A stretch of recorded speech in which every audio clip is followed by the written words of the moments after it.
Welcome to NC Positive. Today we highlight Leonardo Williams, Mayor of Durham. He will share his story from his early years to meeting his wife, opening their first Zimbabwean restaurant in the United States, and beginning his political career, which led to his re-election as Mayor of Durham. Hey there, I'm Mayor Leo Williams, and I'm excited to be here with you at NC Positive.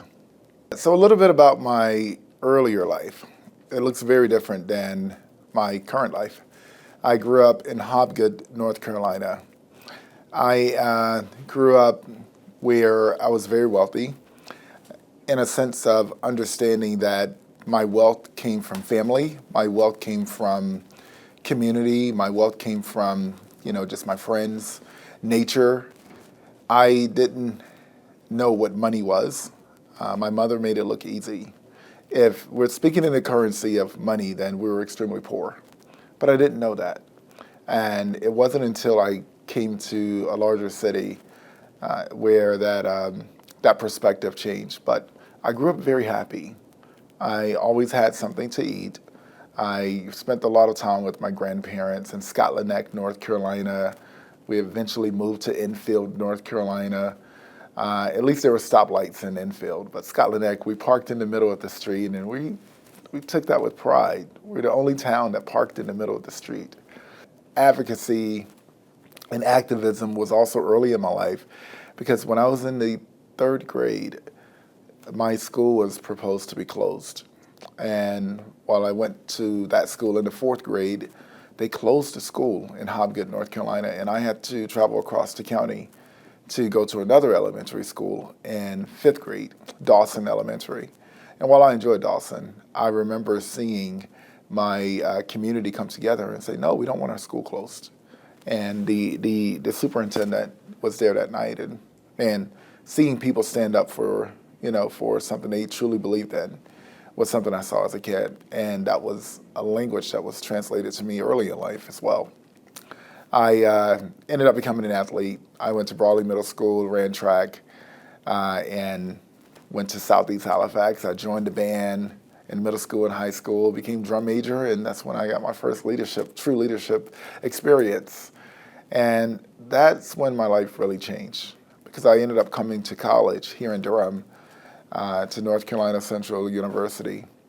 And I went in the band room and I said, hey, I'm here, I play tuba, but I want to be drum major. And my band director, she smiled and said, one day. So I went outside in the band room and I started sweeping up because I saw the floor was dirty. And there were a lot of kids there, but everyone left and I was still cleaning the band room. And she said, you're special. One day. And she ended up leaving, and we had another young guy come in as assistant band director who became band director, Joram Reed. And he really materialized me into the leader that I am today. He gave me responsibilities beyond what a student should have had, and I am grateful for it.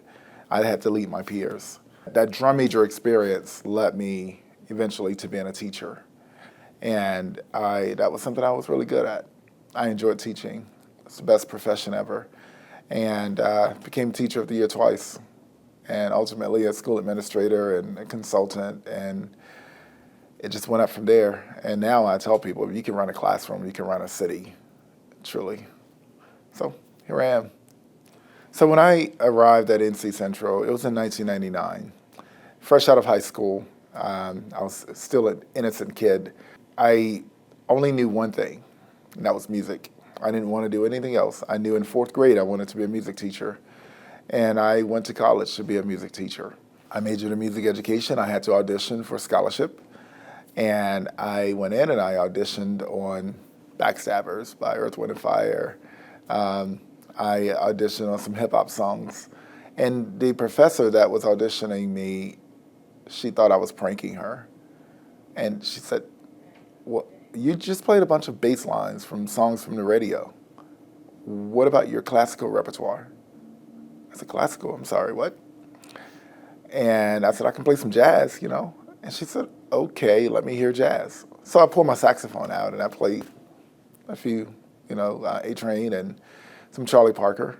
And she said, wow, you have no idea what you're doing here, do you? I said, yeah, I came to school to be a drum major. And she said, it doesn't work that way. Beethoven, Brahms, Dvorak, any classical music. I said, no. And I remember calling my band director. He said, you'll be fine. I taught you what excited you. I taught you enough of what you needed to know. You'll figure out the rest. And I'm always here for you. How did your education change the way you see the world? That's when I became more exposed to the general community. And I realized that, there are more communities than mine. And I realized that where I grew up in my community was a lot more simple than what I was experiencing. I started meeting people from around the world. I started meeting people from other parts of the state and the country. And one of those people I met was my freshman year. She had skin that I'd never seen so smooth. She had a smile that was perfect. And she, wow, that's just the word that kept coming to mind. And I was a confident young man, but she broke that confidence, and I was really nervous to speak to her. Her name was Zweli Banzi Moyo. And she was from Zimbabwe. And she was the first international person that I'd ever met on NCCU's campus. Because where I'm from, you were either black or white, and you were all poor.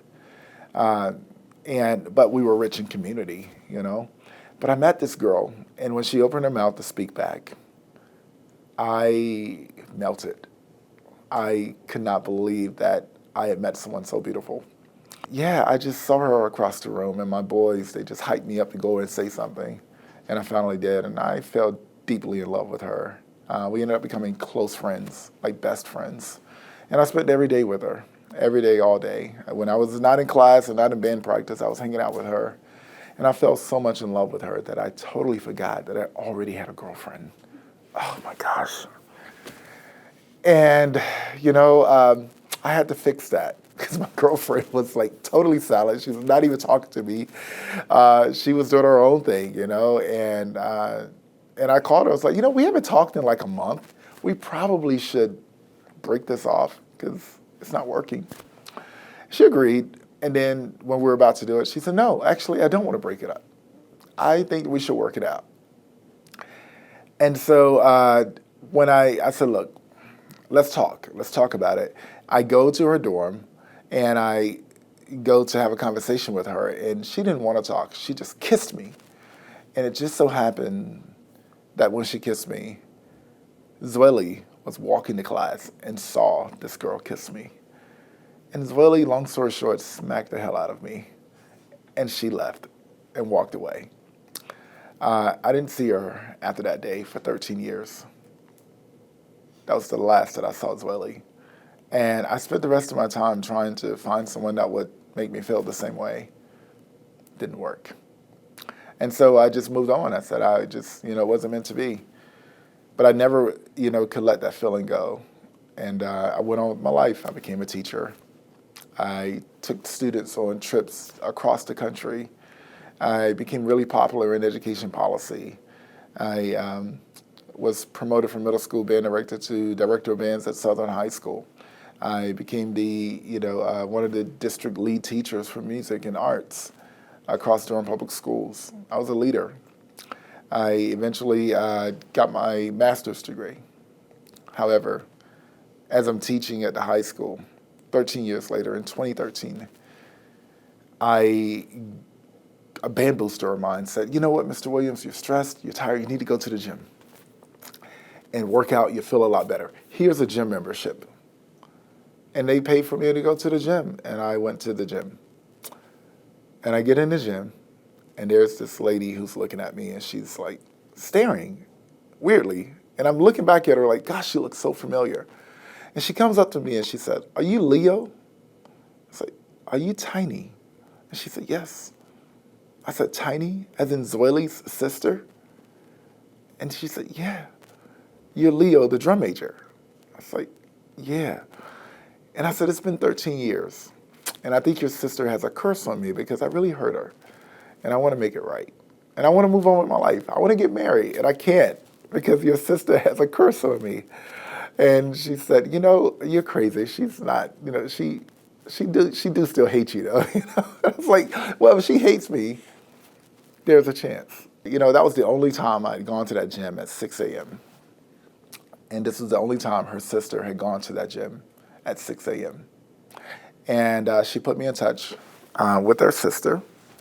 And basically, we ended up meeting up. And the moment she walked in the lobby of that hotel, where we were meeting in Raleigh in North Hills, I knew that she was my wife that day. And I told her after that 5-minute conversation that actually turned into 7 hours, I said, I know you're in a relationship. You need to let them know it's over. You're going to start your life with me, and we're going to start my life with you. We're going to do this all over again.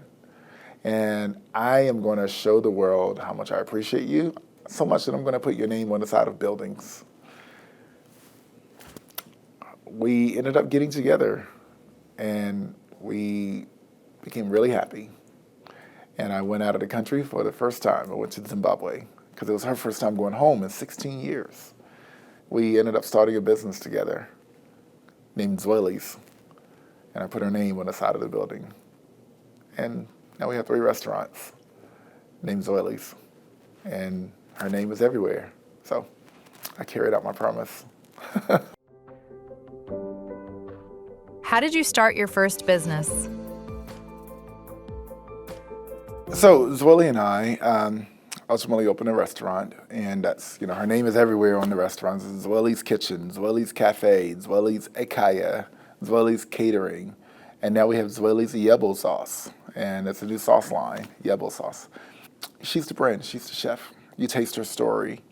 But I will say that opening our restaurant was one of the hardest things we'd ever done in our lives. I'm an educator. Food, I can make a mean pancake, but that's about as far as it goes. It's magical when she gets her flavors working together. I've never seen it happen like this before. But, we had a hope and a dream. And things got really political at work, working with Republicans and Democrats. They're all crazy. And I ended up just resigning, and I became my wife's delivery boy. So I went from suit and tie every day to, T-shirt, shorts, hoodie, jogging pants. And I was working, but it was the best decision ever because we now had our own. We started signing the front of the check rather than the back. It got to the point where catering really picked up, and we started trying to open a restaurant. We thought we'd made a mistake because we had all the positive energy. We were, serving our community. We were providing jobs, and we wanted to open a restaurant, a brick and mortar. And we tried, and the bank said no.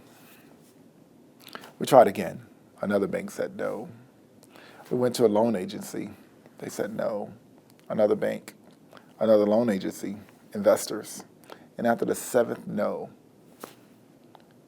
we said yes. Because I took my teacher retirement. The money we're supposed to use when we're old and gray. I cashed it out.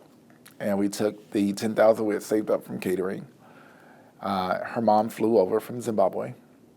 And we were able to get an opportunity where we had a brick and mortar offer with 3 months rent free. And we basically used that $36,000 to buy wood and paint and use restaurant equipment. And we built wooden stalls in the bathroom. And we built benches. And we looked on YouTube, we learned how to paint, and we painted. And my friend Donald Parker and Turquoise Parker, my mother-in-law, my wife and I, and my son, we built a restaurant. Oh, and Tyrone. Tyrone was a guy who was walking by one day, first day out of prison, and he was nosy. And he walked in with his arms back, "What y'all doing in here?" It's like, "We're building out a restaurant." And he's like, "You don't know what you're doing, do you?" I said, "We're going to figure it out." He said, "I can help for a couple of dollars. Just get out of prison." And me being who I am, I trust anyone that want to make themselves better. And I said, "Come on in." And he went in, and he went in the bathroom, and he built those stalls like that. 3 months later, we had a restaurant And I remember going to McDonald's, because they had really good oatmeal. I like it. But I wanted some oatmeal before going home. And I was going to get my wife and son whatever they wanted. And we get there, and she tells me the total is like 16 something. And my card declined. And that was the moment I realized that we had nothing else. No 401k, no 403b, no savings, all credit cards maxed out, no checking, nothing. Not even a debit card that would work. We went home hungry that night, and I looked in the eyes of my son and my wife, and I knew that we had no choice but to succeed. Because for the first time in my life, I knew what the absolute bottom felt like under my feet.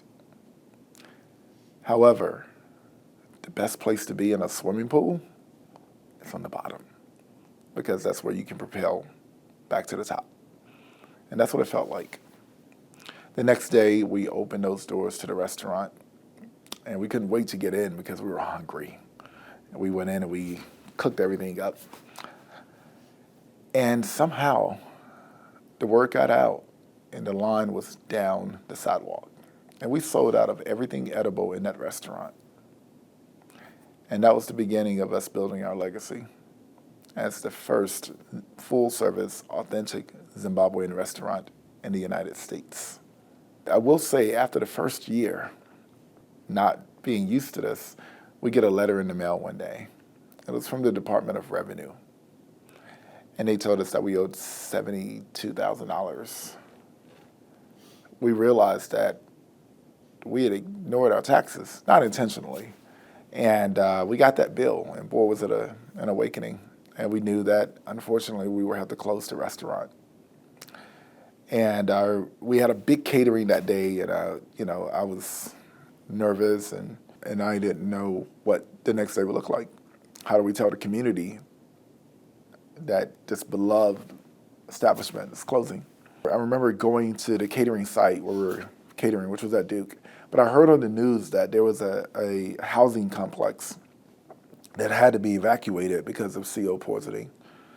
And I was at a T intersection, and turning left would take me to Duke University to the catering site, or turning right would take me to that housing complex, because I wanted to see what happened. A child died. People were evacuated to over 21 hotels throughout the city.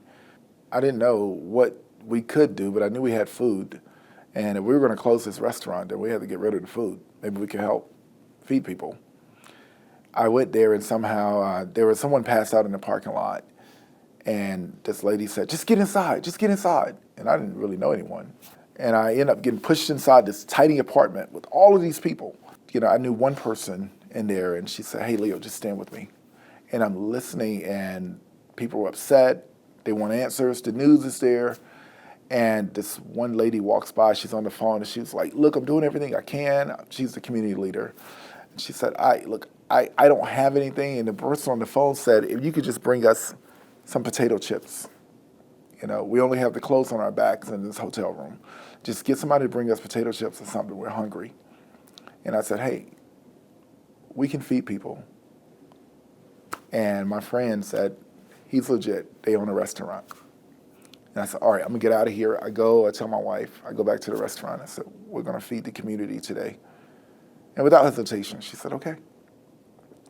And she was thinking about, how do we communicate to the community that we're going to have to close because we can't pay this bill, and they're going to take our keys.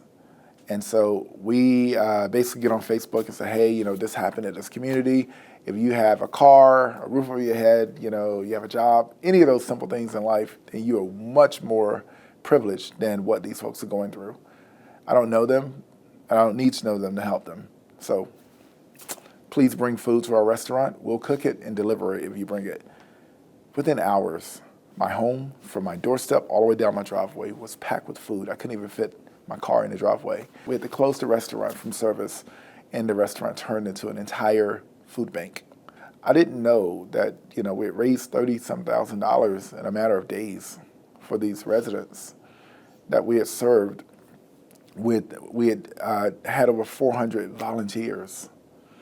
We served every person in every hotel every single day. A total of 49,672 meals. And Rebuild Church and 6-8 Church and other churches, every single day there were volunteers helping to package meals. And we got the last person back in their apartment. The city and the county did their thing. And then, hello, COVID, it comes. And because of the volunteer work that we did, we received donations enough to actually help us keep our doors open. And then that's when we were worried about this revenue bill. And I guess they saw it on the news and they said, we don't do this, but your community asset, we're going to put you on a payment plan. And we were able to pay off that bill with the Department of Revenue.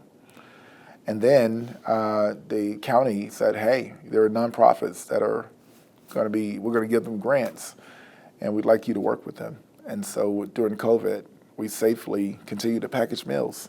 And we fed the homeless, we fed the elderly every single day. We did about 1,600 meals a week. Yep. And that's how we're still here today. We stepped up for our community, and our community stepped up for us. And now here we are. How did your political journey begin? Because of all of this work, Michael Bloomberg decides to run for president. And I just know him as this wealthy billionaire who's mayor of New York. But I get a call from a friend. His name is Patrick Hanna. He says, hey, I want you to come to this dinner. It's at Parasites. And I go, and there's this very tall lady. Her name is Diana Taylor. And I have no idea who she is. And everyone is like, oh my gosh. And we're in there, and I'm sitting, and we're just having normal conversations. And then this guy stands up and says, everyone, thank you for being here. As you know, Michael Bloomberg is running for president of the United States. And we have here tonight his partner and girlfriend, Diana Taylor. It's like, holy cow. And she gets up and she's talking and she referenced our conversation. And me being the confident guy I am, I asked the question. I was like, Michael is boring. How do you get us excited enough to vote for him? And she says, that is a really good question. Thank you for that question. I'm sure that he could impress upon you with his policies. I said, well, thank you. And that was it. I thank everyone for inviting me, and I leave, and I'm walking to my truck. And this lady comes running up to me and says, hey, I'm Leo, right? It's like, yeah, Leonardo. She's like, yeah, Diana wants to have breakfast with you in the morning. Like Diana Taylor, like the tall lady inside with Bloomberg? She's like, yeah. Okay. I have a restaurant, we could meet there. She said, you guys open for breakfast? I said, we will be tomorrow. And so I get home and I tell my wife, I was like, Michael Bloomberg's girlfriend wants to have breakfast in the morning. She said, what? What did you just say? I said, yeah. And I can't believe I'm actually saying this, but that's happening. And Zweli says, let's give her a Zimbabwean breakfast. I said, okay. We get up at 6 a.m. We go to the restaurant. We're meeting at 7:30. And Zweli makes this beautiful spread. And we set up the table. And we're just sitting, waiting patiently. 7:30 rolls by, nothing. 8 a.m. rolls by, nothing. It's like, wow.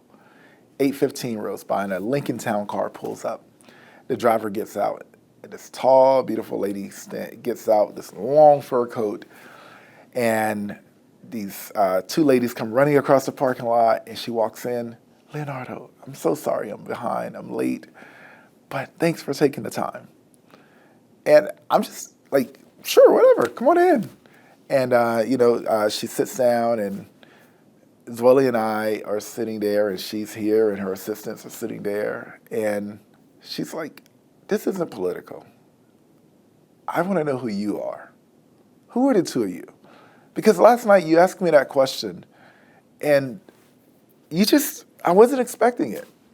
And you asked a question that so many people are probably thinking, how do we get Michael excited? How does he become exciting? How do we get Michael exciting? How do we get him to be exciting? And you just asked a question that I didn't think anyone would be confident enough to ask. And I appreciate that.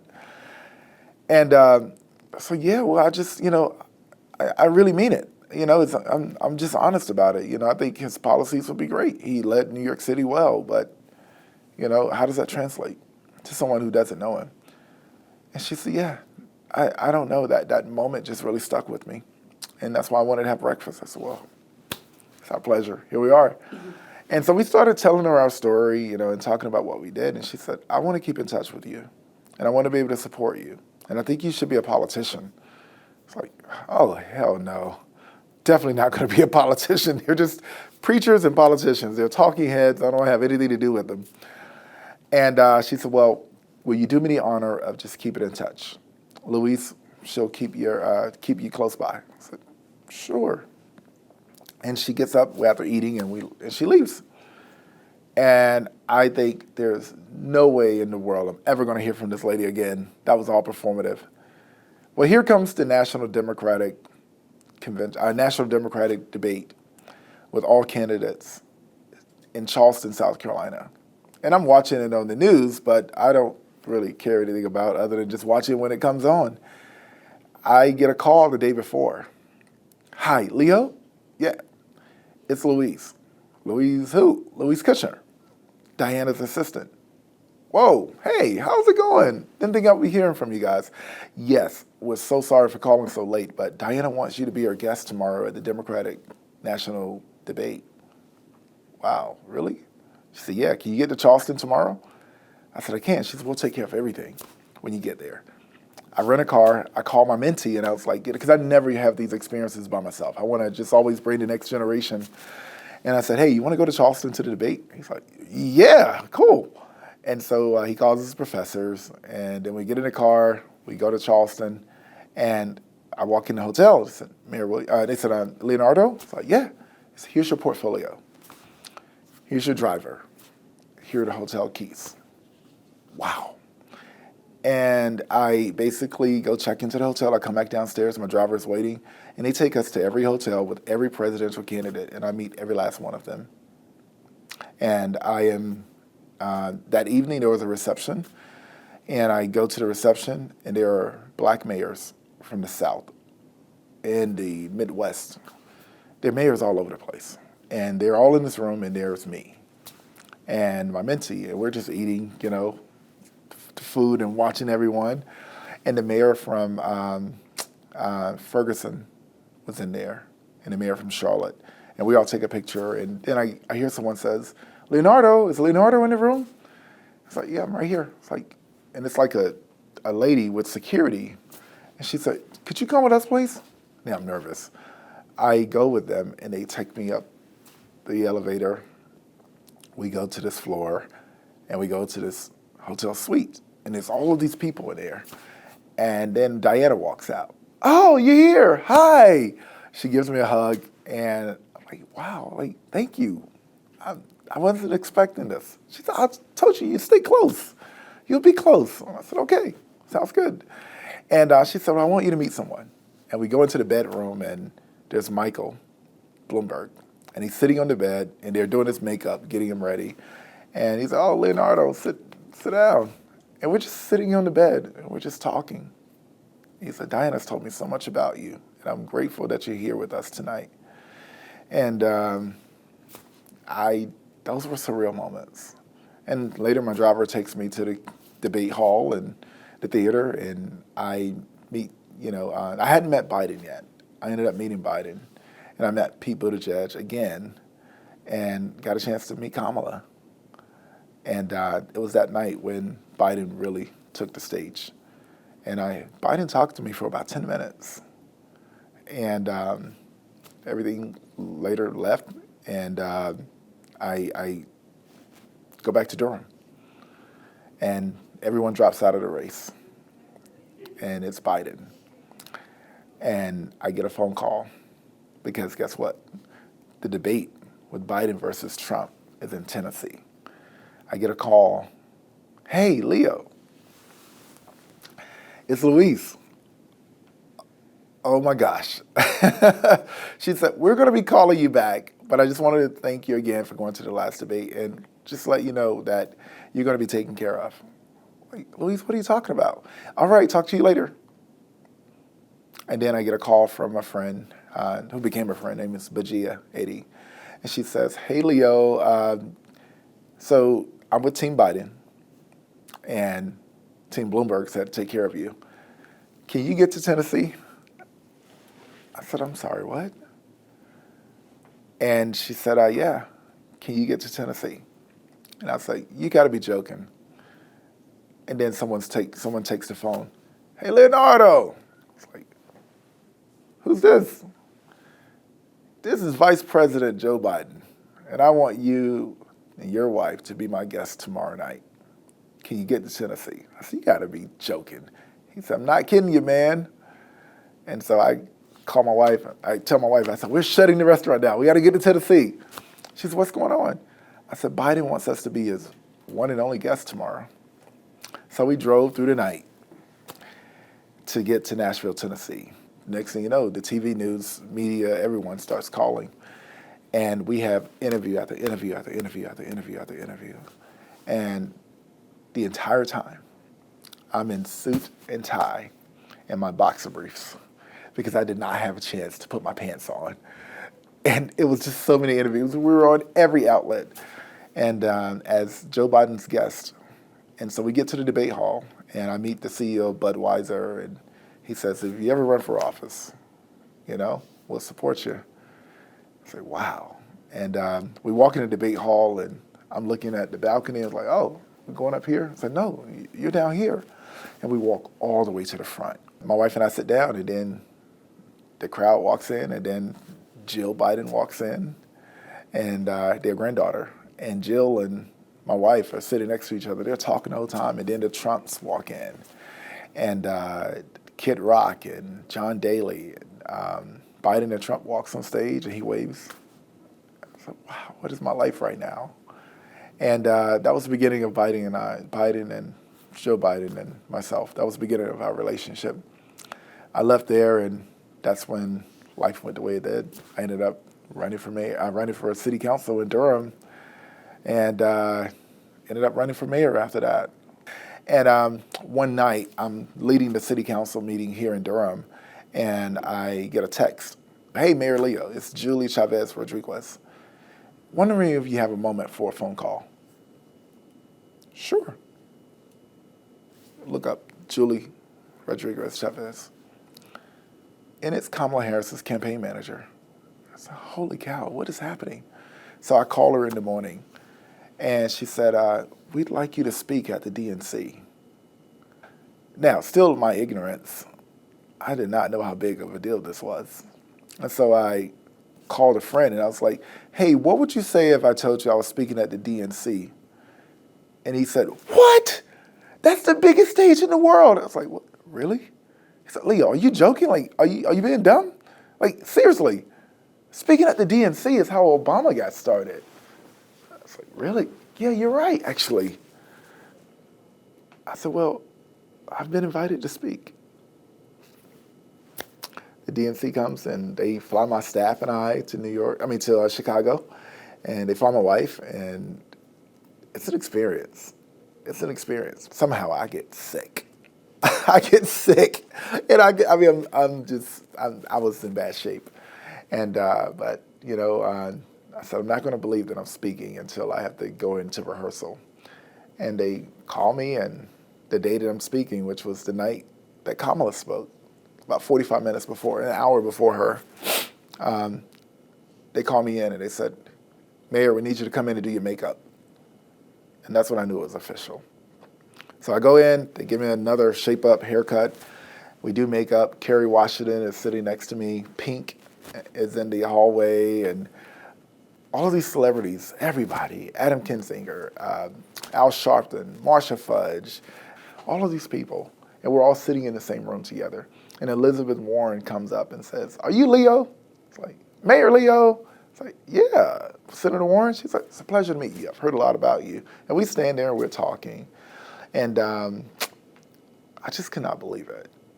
And I'm walking backstage and my wife is with me and Marsha Fudge comes up to me and she said, baby, you are going to be a star. I know one when I see one.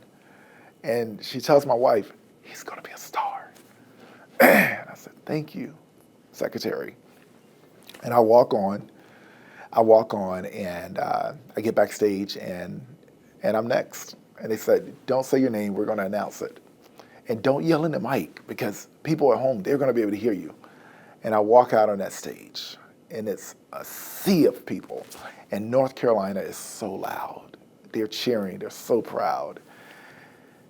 And I point and I smile to them and they're right, I couldn't hear anything, it was so loud. I opened my mouth and I said, I am. No, I said, yeah, when they, I see the teleprompters and there's people from just everywhere at every level. And it was just a moment of pride to represent my community and my state. And I opened my mouth and I said, hailing from the Tar Heel State, home to Duke University and North Carolina Central University, I am Mayor Leonardo Williams. And it just exploded. It exploded. And now here I am, recently reelected and leading the city of Durham still. And yeah, it's a surreal experience. Why Durham and the Triangle such great places to live? The reason why Durham is uniquely positioned is because, we are the second fastest growing region in the United States, the Triangle region. Durham we surpassed Pittsburgh, Pennsylvania, but we also surpassed Greensboro. We're now the third largest city in the state of North Carolina. We are the second most educated populace in the nation. We're the number one place to live for young millennials who are single female. So we have a talent pool here with some of the most world-class institutions right at our fingertips, right here at home. We have about 9 or 10 universities right here in the area, colleges and universities.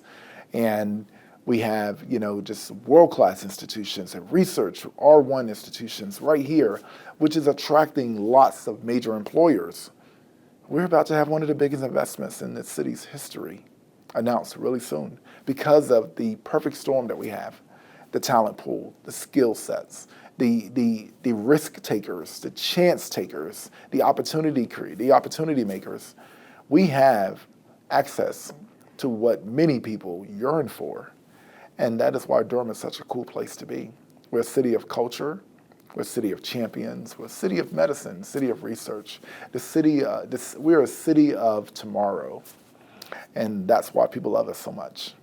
And I'm grateful to be mayor of such a city right now. What advice do you have for the next generation? Yeah, what I would say to our future is start now. Be wild and crazy enough to take a chance on your idea. Fail so that you can have enough failures to provide you lessons on how to succeed. But first and foremost, my generation and the generations before me, we need to understand that we do have to invest in our future. That is why I created the Bull City Future Fund. I would get calls every time there's a news story of a young person that was involved in something tragic. And they would call me and say, Mayor, what are we going to do? What are you going to do, Mayor? And I would always respond, well, there are many things that we can do. You're the mayor. What are you going to do?